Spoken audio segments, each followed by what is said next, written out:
right. Going live. It is live. Fantastic.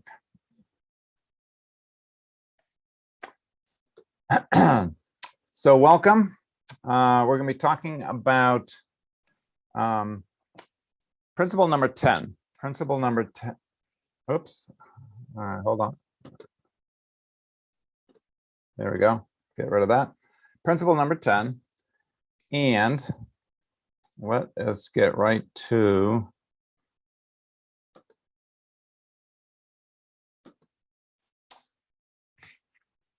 we're getting into section 3 of the Positively Brilliant Self-Mastery. And this is being your innate values. All sections. There's like four chapters or 4 principles under section 3. And the Dalai Lama says, open your arms to change, but don't let go of your values.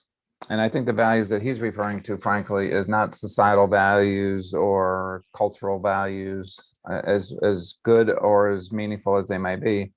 But I think he's also referring to, in fact, not this core values, the core value of your humanity, the core value that was endowed to you by your creator. And that's the way I'm interpreting it, at least. So I love that quote. I'm going to read a little bit from the excerpts of the book. And this is a section head for section 3, being your innate values. So in section 3, being your innate values, you are guided towards knowing, living, and celebrating your innate values.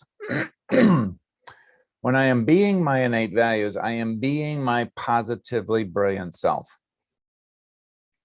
Your innate values are inside of you. They've been there since birth. They're there right now for you to uncover, nurture, develop, and use as a guide.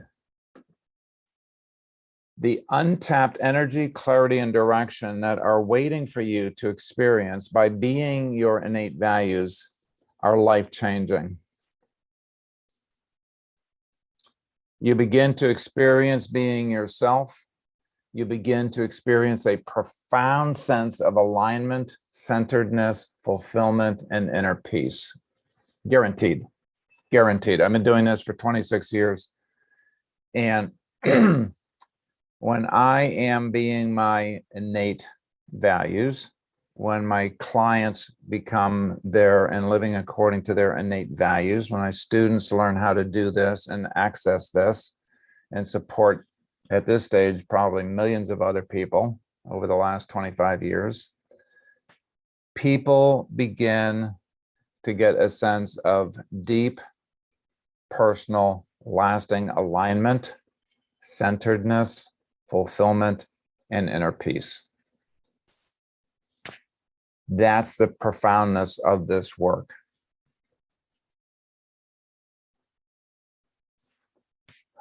Growing your capacity to care. By being your innate values, you begin to honor yourself and take care of yourself. This point is really important because you are the only one who can take care of your innermost, positively brilliant self. Nobody else can do this work for you. I can't do that for you. Your parents can't do that for you. Your spouse cannot do that for you. Your kids can't do that for you, and so on and so forth. It's an individual job. So that's, you can take that as the good news or the bad news, but ultimately it's up to you. The paradox of this, of those of us who are caregivers in a not so healthy way, I should have said codependence, because there's also the caregivers that provide care to those who literally cannot take care of themselves, whether they be very, very young or very, very old or very, very disabled, and have known a life of sacrifice because of that. Now, I'm not talking about the nurses and doctors and caretakers and hospice workers, again, that are there beautifully, humbly, miraculously to take care of those people that can't. I'm talking about the people that are the codependents and taking care of people that are perfectly capable of taking care of themselves. And if they do that, it's a life of sacrifice. Or it's more important, I take care of taking care of your own self first mentality. Let me read that again. I think I screwed it up in my estimate. The paradox of those of us who are codependents and have known a life of sacrifice, or it's more important that I take care of you first mentality, is that by taking better care of ourselves, we have a bigger capacity and more energy to give even more to those we love. Whew. That was awkward. All right. So section 3 explores the following questions. What are your innate values? Are your innate values different from the values that you are currently living by? And probably mostly unconsciously, I might add. How are your innate values used in living your positively brilliant self-mastery? Okay, so those are some of the overarching questions that we're going to get into in this overall section, section 3. Principle 10, specifically today, your innate values are an endowment from your divine source. Okay, I just have such a strong belief in that. And the story that's going to be written about this particular one. Yeah, and let me get myself unfrozen here. And I'll do that in 1 second.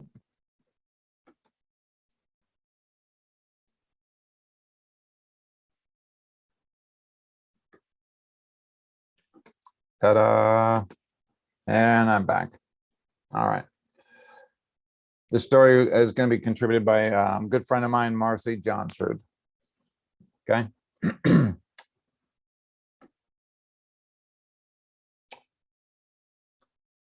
So, man's search, and is a specific to principle number 10, a quote by Viktor Frankl, which I have his book. I just got it, by the way. What do I do with it? No, don't have it. Man's search for meaning is a primary motivation in his life and not a secondary rationalization of instinctual drives. Okay, this is core to a man's being, a human's being. The meaning is unique and specific to that, in that it must and can be fulfilled by him alone, or her, or they alone. Only then does it achieve a significance which will satisfy his, her, their own will to meaning. Man, humankind, however, is able to live and even to die for the sake of their ideals and values. I've updated it, right? Viktor Frankl. He was a prisoner of war in Nazi Germany during World War II. He came out of that and devoted his life in terms of that, again, that search for meaning, and has written some very famous books around that. So I highly encourage you to read his work. He's an amazing both philosopher and an amazing humanitarian. God bless him. Yeah, God bless him. Your innate values are the first endowment from your divine source. Your innate values are held as part of your divine nature. Each of us embodies a unique set of innate values.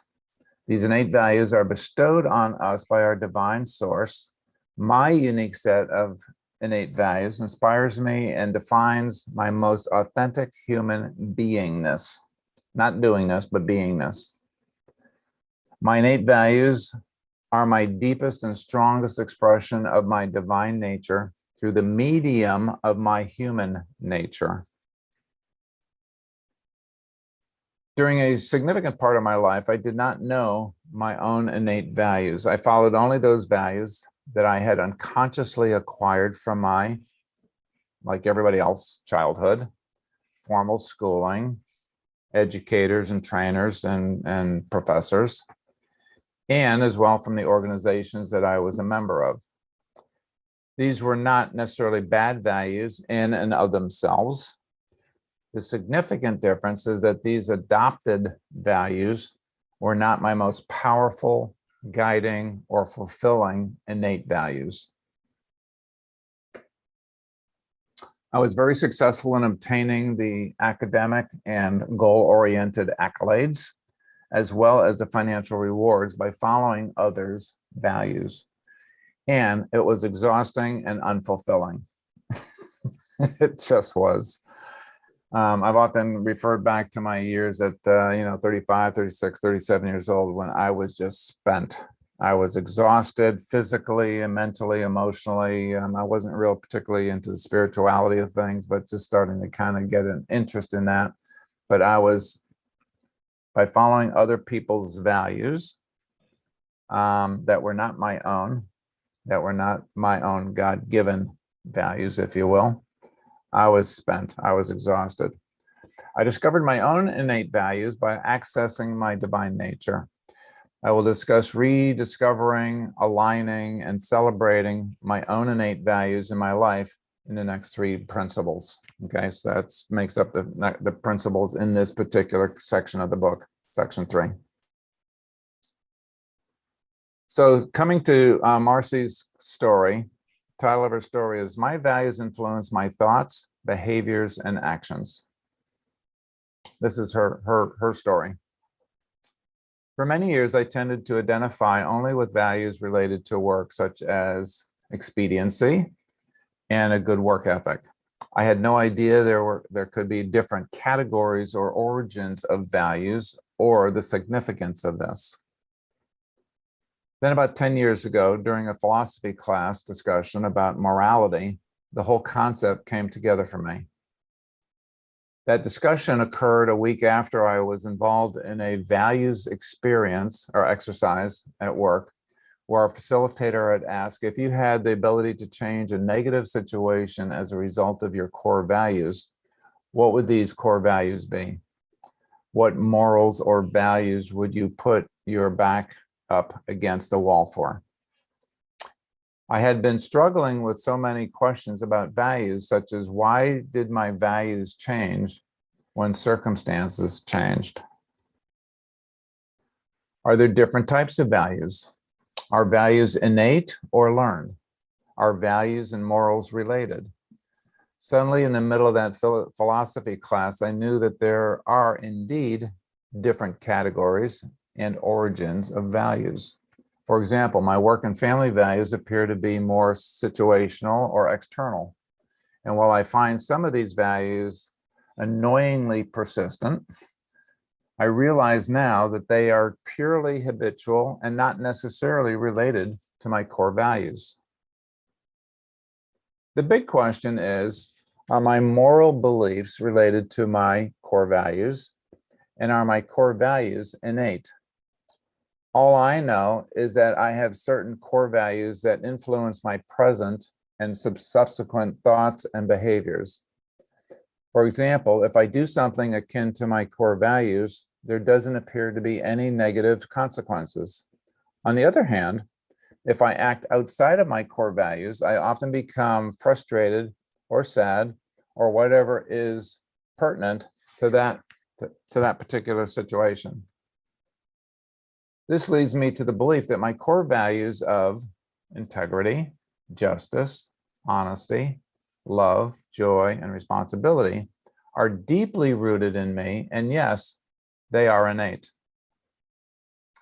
There is no doubt in my mind that I was born with certain core values, and these values must have come from some universal source. I also believe that these values are what keep me true to myself and allow me to be the best that I can be for myself and others. All right. So let me move out of this screen here. Let me get back into Zoom mode. Ta-da! Get things rolling now. All right. Okay. So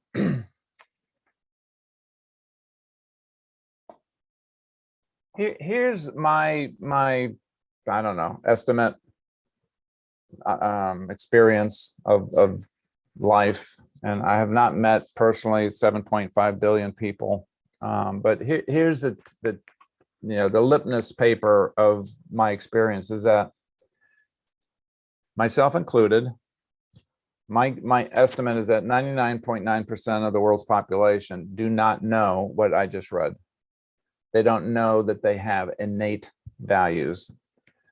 They know they have values and they live by values. I believe every human being on the planet is living by a set of values. I don't question that.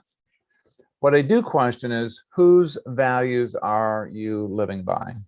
Are you living by your parents, your forefathers, your culture, your gender, your age, your origin of nationality, origin of birth, et cetera, or do you actually know your innate values that were bestowed to you, endowed to you by your creator at or before birth? That's what we're talking about. That's the differentiation that I had to go through. It took me about 15 years to figure that out. And as Marcy writes very eloquently, most of this is unconscious. I pick stuff up as I grow. I pick stuff up to be safe. I pick stuff up in terms of values situationally, because in this situation, it's important to be included so that I get paid. So I don't get shot, because so I don't, whatever it is, the outside threats that are happening. And the sad part in all of that is that people are searching for who am I when they're 35, 40, 45, 50, 55, 60, when they take time out of their hectic doingness life, busyness life, and start figuring out, why am I feeling a hole inside of me? How can I fulfill, how can I have a deep sense of fulfillment? Which maybe they haven't thought about when in their 20s or 30s, like, who's got time for that? So the concept of core values, and at this juncture, Chelo, I'm going to have you, actually, I'm just going to say it out loud because I'm not sure everybody's picking up the chat box here. Go to www.CoreSELFie, CoreSELFie, like a selfie, right? Taking a selfie, CoreSELFie.com, and go through process number one. Process number one is the actual thing that I was referring to when I wrote this back in 2008.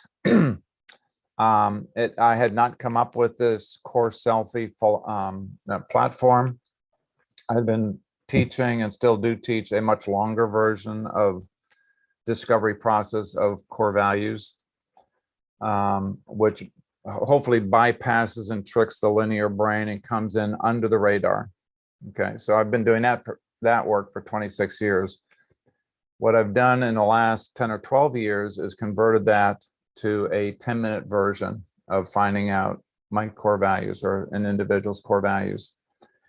And it's stunning. It's stunning. And it comes from a place where you're not expecting it to come. So that is not in the book because it wasn't in place that I could provide that, but now I can, and it's free, by the way.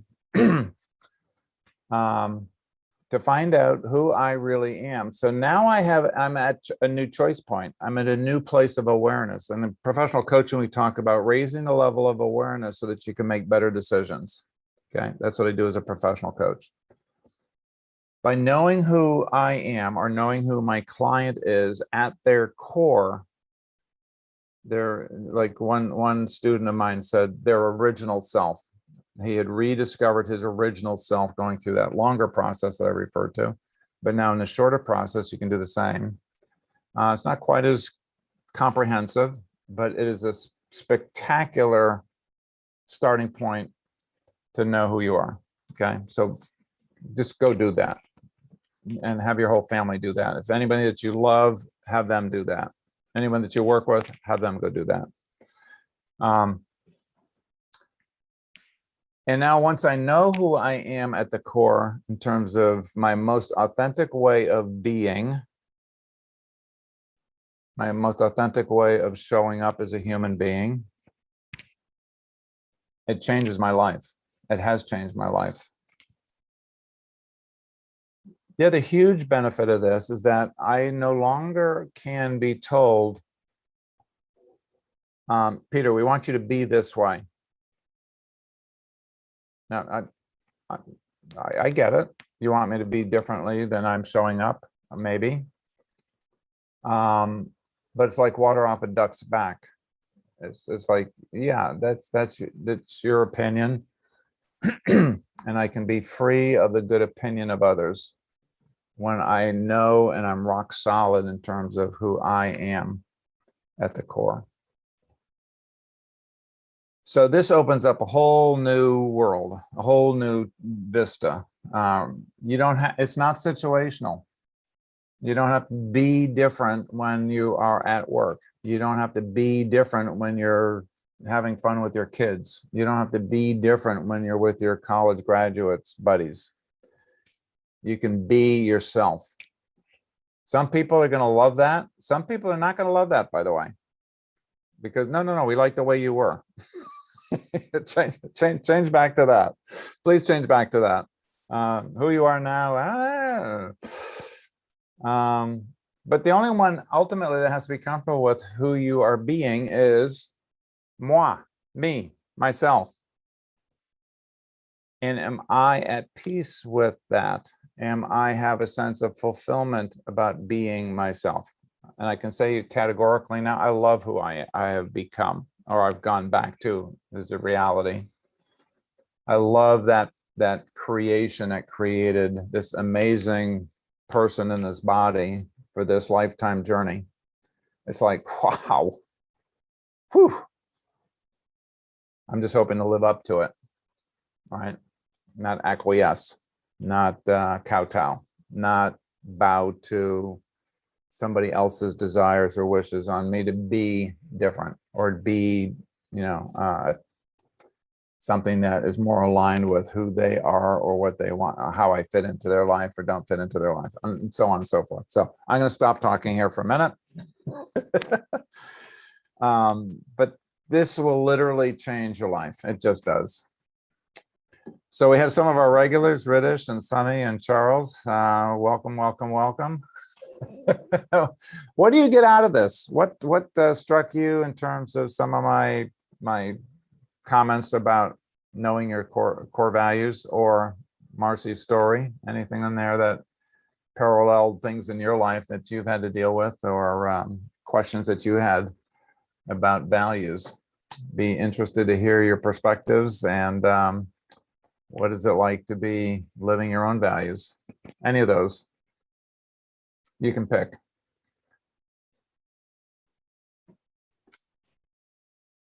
I can go first. Thank you, Ridish. Yeah, go ahead. Or no, Sunny, I think I heard. Go ahead, Sunny. Me. Yeah, go ahead, Sunny. I'm going to spotlight. So I was actually looking at my own sheet and trying to see how much I relate to what you said. One of the thoughts which I had was that I knew some of these values even before doing the core selfie or the deeper dive, the foundation session. Yeah. But somehow I think it would not be all the 5, especially not all the qualifiers along with it, those meaningful words. And I was just recounting my look at it. Oh, yeah, this is me, something like that. Okay, this is who I am. So that feeling again I have, these are things which really define me. So that I was just trying to see with correlation to what you were reading out, Peter. Yeah. And the other thing which was going on in my mind, because I have had 2 sessions very in the last week, maybe a few days before. One session was particularly my own session where my coach asked me, and I was repeatedly saying the word should, that this is what I should be, this is what I should be. And the question which she asked my coach was that, whose should is it? Whose should is it? It's your should or it's somebody else? So that was like really got me pondering. And what I did was, similarly in my other session where I heard the word should, I asked this back to my client. It's gone Which was viral. I learning. love it. So, and I think it kind of brought me back to those values. And very interestingly, in my particular case, I was following the society should. Hmm. For my client, she said that it was her should, but my counter question to her was in a way that what can you lower, uh, what can you do to lower your own expectations for that should of yourself? And really, it kind of melted down that there was some value which was not in resonance. Uh-huh. So I think the shoulds and the values are also correlated, and that's what I was thinking with right now. Wow. Wow. Well, first of all, hip hip hooray for your coach. That's awesome. To pick up on the should, and who's explore that. Who should are we talking about here?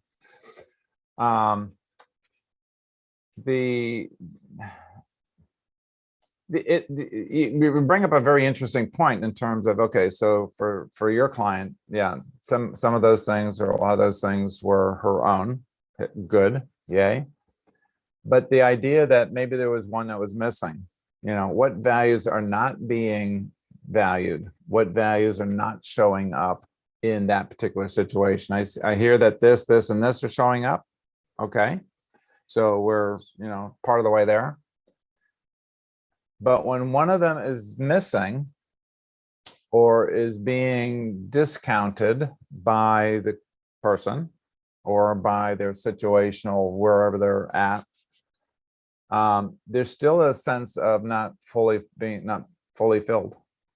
It's maybe partially filled, but not fully filled. When I am being part of myself, but I'm not being all of myself. And again, most of that is unconscious. It's just, yeah, that's just the way this game is played here in my family unit. This is just the way it's played here in my organizational team.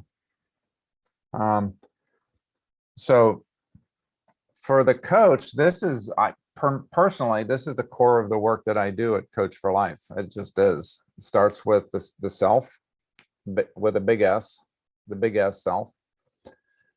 And for the ongoing coaching, it's how can you bring more of yourself, core self, to this blank, to this project, to this journey, to this fork in the road, to this dilemma, to this upset.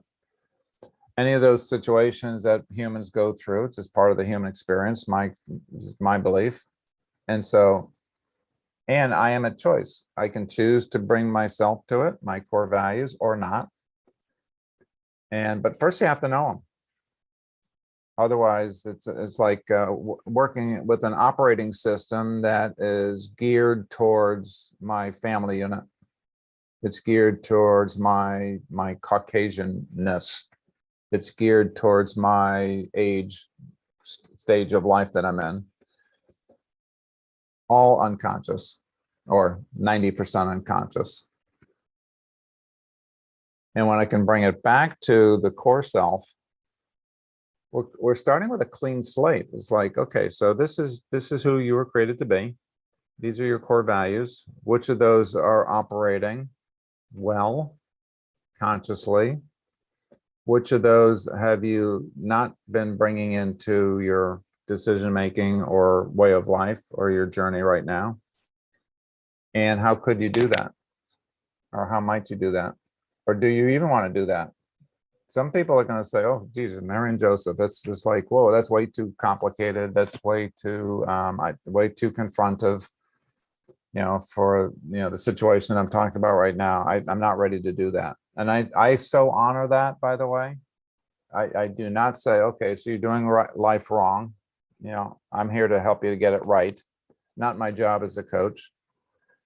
Mine is just to raise a level of awareness. So maybe I planted a seed by asking the question, but the client's not ready to go there. Perfectly okay for me. And I have compassion and patience for that. Okay, so what else do you want to talk about, or how do you want to deal with this immediate thing that's going to happen tomorrow afternoon? How do you want to show up? And they choose.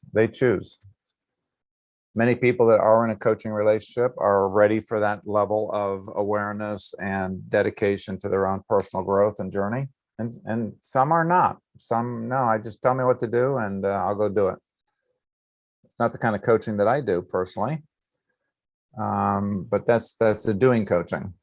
This is what we're talking about right now, is the being, integrating the beingness of coaching. So congratulations, Sonny, for being the awesome coach that I know you are, and having an awesome coach that I don't know who it is, and we'll keep that anonymous and confidential, because that's the way it should be. But you bring a sense of awareness to this in a very concrete manner.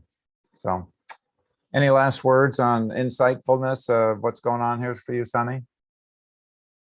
Just one thing, I think you kind of said it as well. In my client's particular case, the values were being lived till a certain point, and a life event happened where she was not able to live that.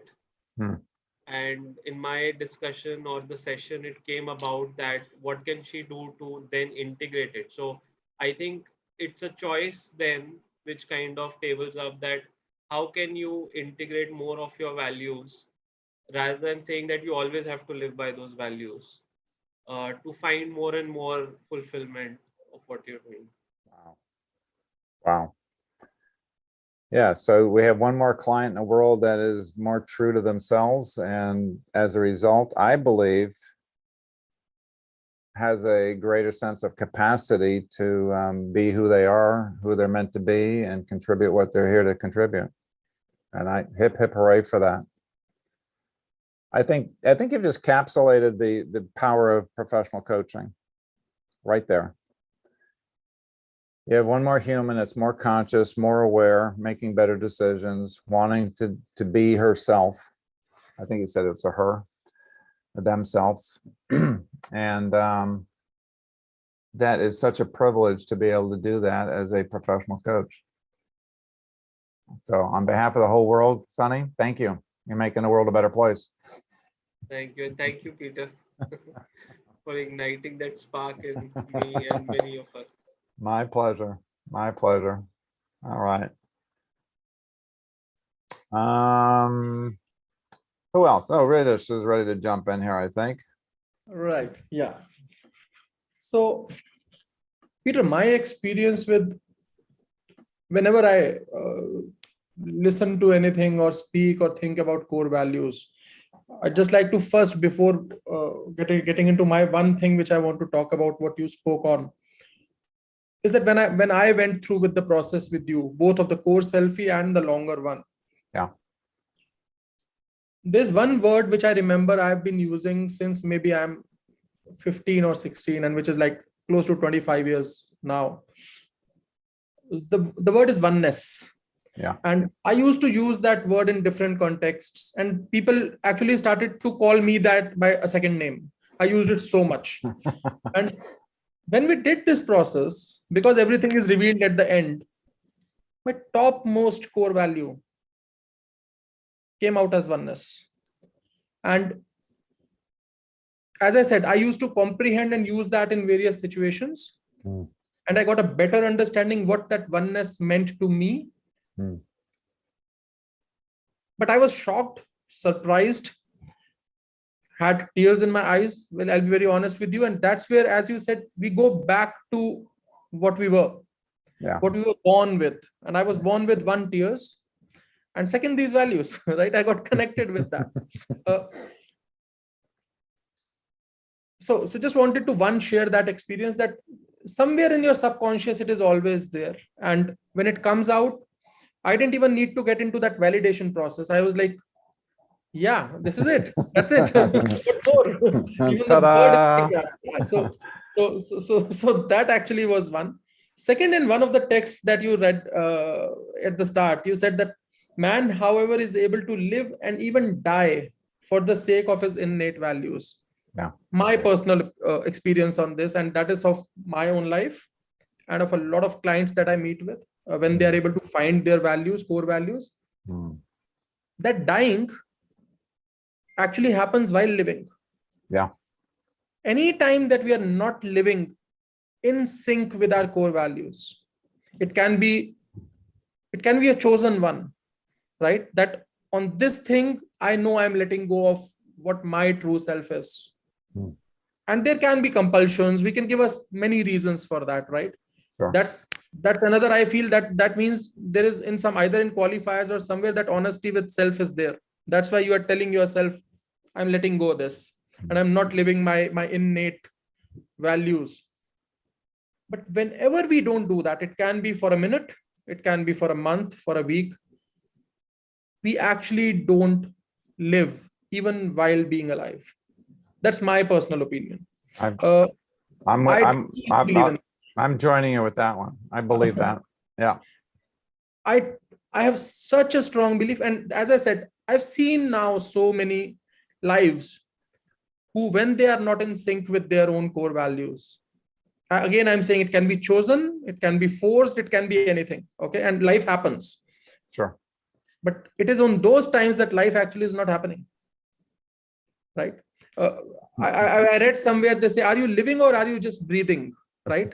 Even on that, I say that when we live our core values, how we breathe also changes. So you are actually not breathing also. I don't know what the name of that thing is. Maybe it is just a biological process happening in you. But it's only when you live those values. That's my strongest belief in that. Is that when you live, when you actually breathe, and you are one with yourself. So in my case, it is oneness.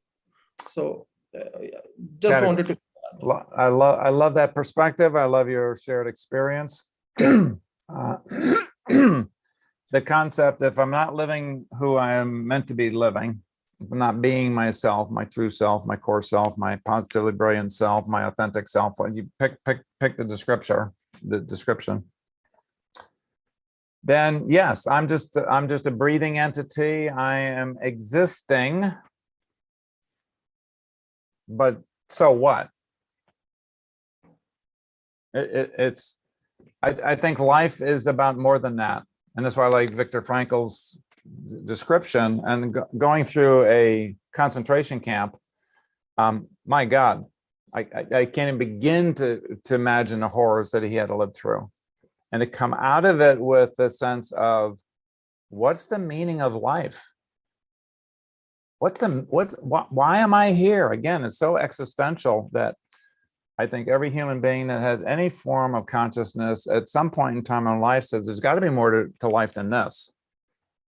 Even though I have a house, and even though I got 2 great kids, and even though I got a nice automobile, and even though I got a nice job that respects me and pays me and blah, blah, blah. Even after all of that, why am I here? Am I actually doing my life's work? My work, not somebody else's work? And am I being, to your point,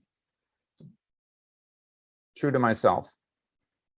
Or am I just breathing? Am I just consuming food and existing just because? It goes way deeper than that, and way more important than that for me. And I think that's, again, where world peace comes from. It comes from everybody knowing that they're enough, that they have enough, that they will be taken care of. And I don't mean in a I'm gonna be send my food and paychecks down to the Bahamas. I'll be on the beach sipping pina coladas. That's not. People want to contribute. They do. And so the import of this, the significance of this, is, again, life-changing. Life-changing. I become a better human being by being myself, and stop trying to satisfy or satiate or appease parents, siblings, society, fellow workers, fellow neighbors, fellow club members, fellow golfers, fellow sportsmen, whatever hobbies you might be into. And it's not surprising at all, Ritesh. Your story, I've heard that a million times from well, not a million, but several 100,000 now from people that I've interfaced with on this project of CoreSELFie and knowing yourself. That the word that shows up, again, from under the radar procedurally is, oh, yeah, I've always had that as a barometer, as a Geiger counter, as a GPS inside of me. I just never linked the two in terms of, oh, that's a core value. Interesting. Or that's a natural gift and talent, or that's part of my life purpose statement. I mean, like you say, they're all there under the surface. The question is, how big or thick is that surface of protection or societal, here's who Ritesh has to be, vis-a-vis that consumes a huge part of the inner part of Ritesh and makes him the awesome human being that he is, that he was created to be. And now, how do I live in alignment with that now that I know it? That's chapter 2. We'll talk about that next week, actually, in this session. Is now that I know it, am I living it? Am I putting it into place? Am I honoring it? And so on and so forth. Yeah. So that's a huge next step. But knowing is the first step. You have to know it in order to calibrate, in order to say, my energy just went woo, and the video goes, okay, too much bandwidth coming through here, Peter. Anything else you want to add to that, Ritesh? No, I think as you just said that for many people it comes up. And you also said somewhere that maybe 99% of the people don't know their innate values, and they're not aware of that. I won't say they're not connected there. Yeah. Which means maybe the remaining 1% who are actually living, that power is so huge that it's driving the world. I believe that, actually. I absolutely believe that. It's so huge that just that 1%, the vibrations or the energies that come out from this 1% is able to have this world be steady despite of whatever happens, right? Yep. You talked about world peace. Everybody gets to know this. Everybody will be at peace with themselves, and everybody makes the world. Amen. So that's it. So yeah, it's so powerful. I believe it's that powerful.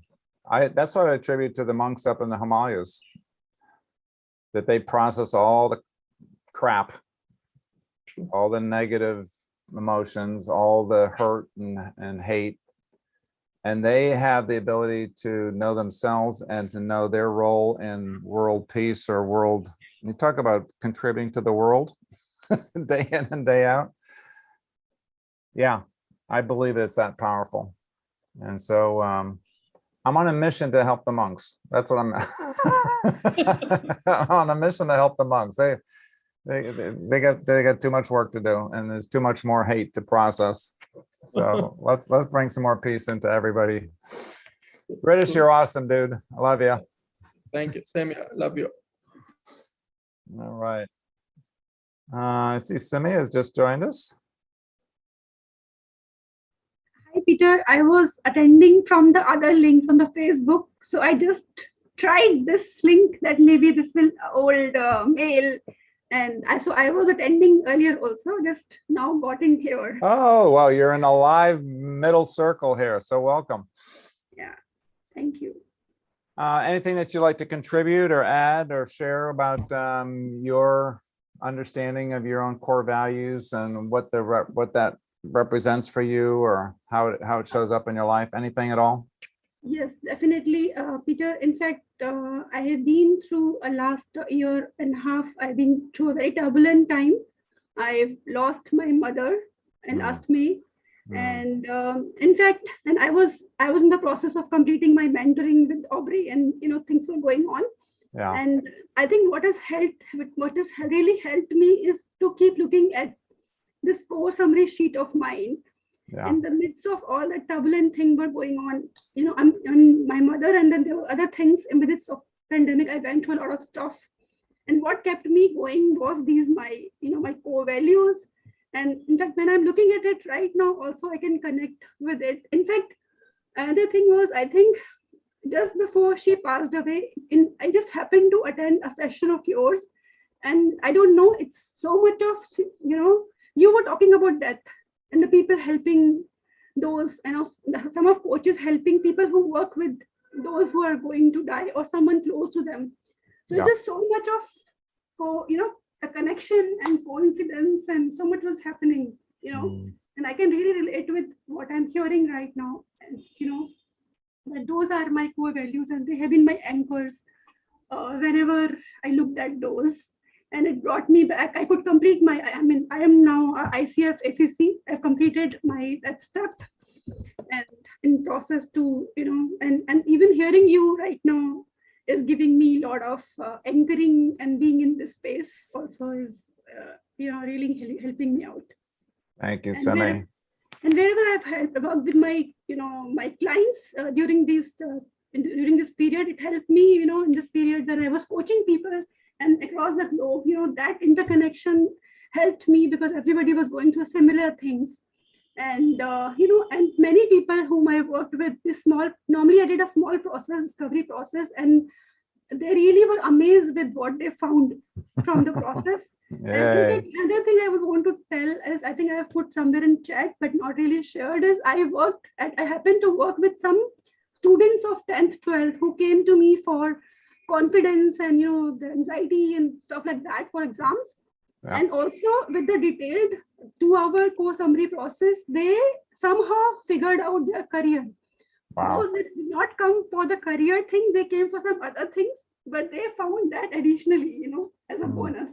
Yay. Thank you for bringing it to students. Thank you for living it. Thank you for being there for your beautiful mom.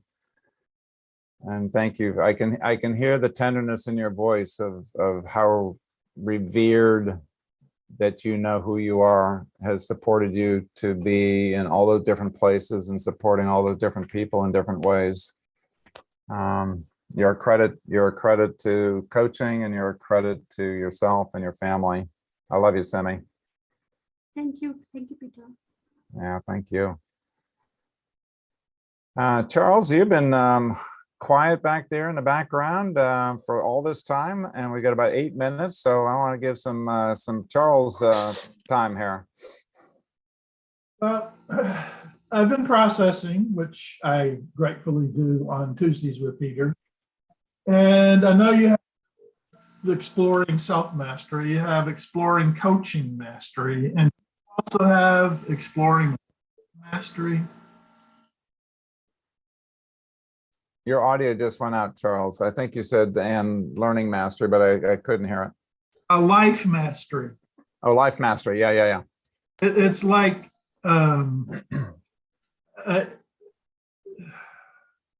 what the world would be like or will be like when you get the first 2 or 3 or 4 billion through CoreSELFtech, but it's looking at the self mastery within that larger context of purpose, life mastery. I've just been reflecting on some background experiences I had with the belief there is a beneficent conspiracy, for the upliftment of humankind from clodhood to godhood. And in those Lemurian philosophies and those different teachings, they say that every religious leader is part of that beneficent conspiracy. Some resonate more with the Christian flavor, some more with the Hindu flavor, but it's all about helping us awaken to our true spiritual core self identity and know that it's not just for a higher level of consciousness, enjoying the house and the car and the job and the family, but it's like,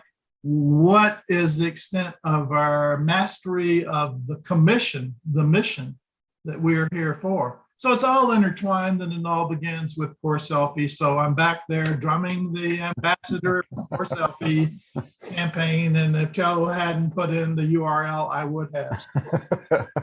Thank you. And I'm just constantly reminded of how significant your works are and how rich this time in history is for people to be awake. And I'm also curious, sometimes I'd like to hear about what got you on that spiritual path, you know? What helped you make that turn? Because maybe that'll help me reach my children, you know, who think I'm, you know, that woo-woo.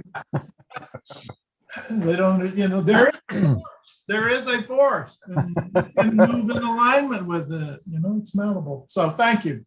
Yeah, thank you, Charles. And I'm happy to share what my transition was. What we got? We got 5 minutes here. I can do the 4-minute version of that, I suppose.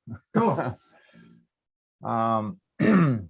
Yeah, I was a human doing for the first 35 years of my life. That's the way I was brought up. You know, from an Irish and German background. I don't know, I'm 3rd or 4th generation American, I guess.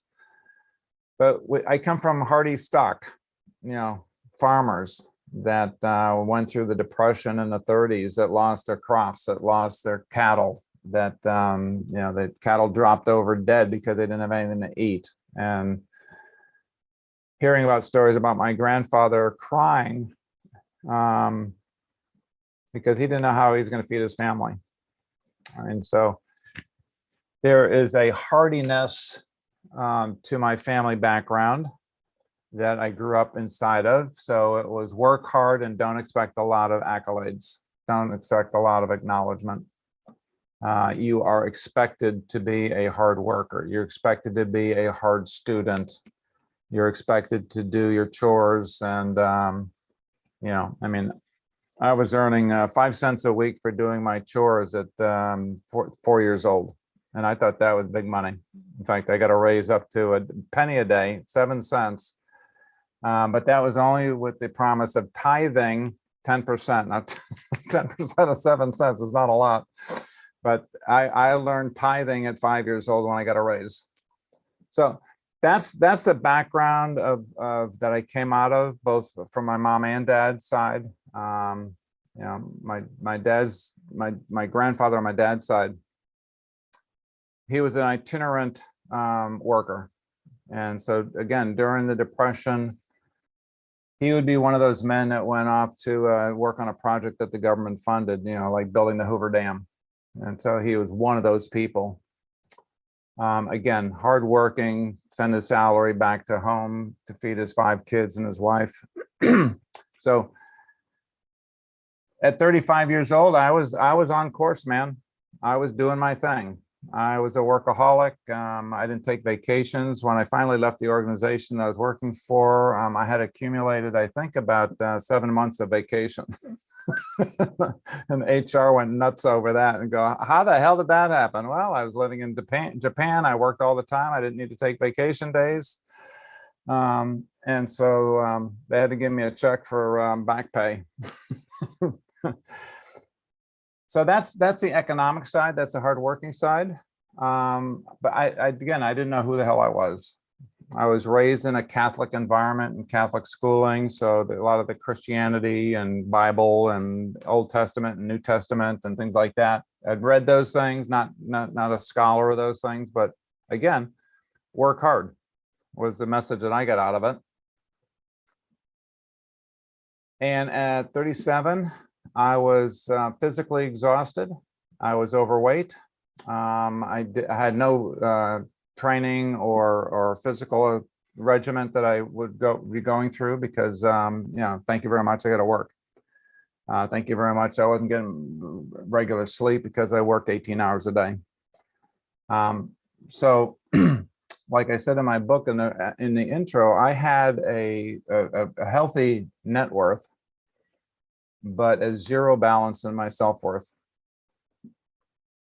And it was at that point in time that Science of Mind came into my life, and a beautiful minister in San Diego, and we started going to her church. And it was more of a philosophy of life as opposed to a religion of life. Ernest Holmes said himself, he never wanted to create a religion. But there was a philosophy of life of you are a divine human being. And I think that started getting the And I just had to take off. I stopped working, basically, started my own business for 2 or 3 years, which is really a hiatus. And that started getting me into the two parts of it. One is spirituality as opposed to religiosity and dogma. And number 2 was a personal search for who am I? Why am I here? Does my life make a difference? How does it make a difference? And started looking at how do I find that out? And there was no easy answers to that, at least that I could find, that said, here, go through this process to figure out who you are, get it down on a piece of paper, bypass the linear brain. That's all God inspired. And so here we are today, and we're out of time. So that's the short version. So thanks for the invitation. So if you haven't, for anybody that's listening to this now or into the future, if you haven't figured out how you can write down, articulate who you actually are, and bypass all the programming, conditioning that every human being goes through, including me, okay? Go to CoreSELFtech.com, go through process number 1, and it'll outline, support you to find out who you are in a magical, mystical way. And it's been so powerful for so many people. I highly encourage you to do that. Come back next week. We're going to talk about, okay, so now that you know who you are you? So where the work really begins. You can do this first part in less than 10 minutes, guaranteed. The second part will take the rest of your life. So come back next week. We'll talk about how do you implement, how do you integrate, how do you put this into action in your life, in all the various parts of your life, to actually live in congruency with your life, your core values. With that, I wish you good blessings. God bless. Namaste. Be safe. See you next week.